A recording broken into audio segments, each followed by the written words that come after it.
So now, Jibo is no longer. So your homework is going to be to read the eulogy of Jibo and to compare it to the rest of the robots we're going to see in the rest of this playlist. Jibo unfortunately failed for a couple of reasons. One, Jibo wasn't part of a major corporation and couldn't have the server space when people needed to interact with it. Two, it was expensive. Just like VR is exclusive because you can't really afford to use it, Jibo's price point was too expensive for many people to get a hold of, so it wouldn't be as proliferated as Amazon Echo or Siri that's already embedded in your iPhone. So when we think about our iPhone, it's like $1,000, and that's more expensive than Jibo would have been, but it is something we carry anyway. So Jibo would have been an extra product, and we wouldn't have wanted to carry an extra product around. So it ended up being something that was superfluous and wasn't as usable as we thought. However, those who did own a Jibo loved their Jibos, just like you could imagine loving something that is personal to you. And so the previous video, when you look back at the iRobot Do You see a troop sending a robot directly into a war zone.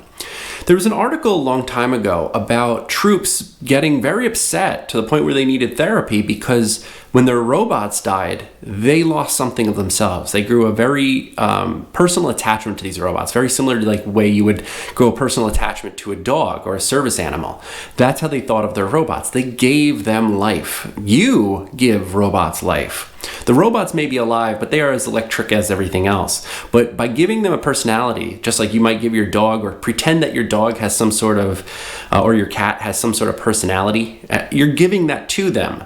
They are usually operating on a very simple set of commands, which is eating, surviving, and figuring out ways to be comfortable. But the way you personalize that or give them some sort of personification in ways that we do that is so we can feel comfortable about having a wild animal inside of our house. In the case of Jibo, it's not about keeping comfort of having a robot in your house, but so much as knowing that there's a personal assistant that can know you, similar to the way that Samantha knew Theo. And that does become something interesting to explore. And that's what I'm going to have you explore for homework. But for the next few videos, I'm going to show you the big robots, the real ones, the ones that are very famous today. And I'm going to use 3 specific examples. The first one is Boston Dynamics. So back to that one. Now, what I want you to do is I want you to watch this evolution video, and at about 1 minute and 30 seconds in, you're going to see the Atlas. The Atlas is the cyborgian bipedal robot that they've built. And its head, if you look at its head, you're going to recognize something very familiar. It's the LiDAR device from Google.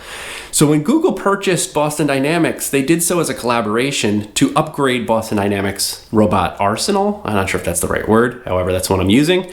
And the robots then had the ability to see in 3 dimensions by using the LiDAR that Google had invented for self-driving cars.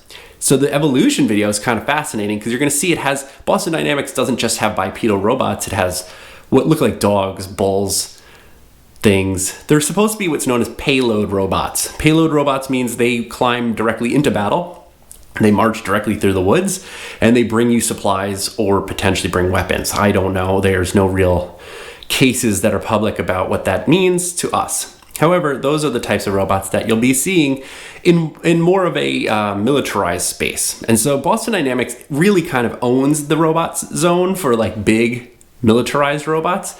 And so I think this video compilation is pretty interesting.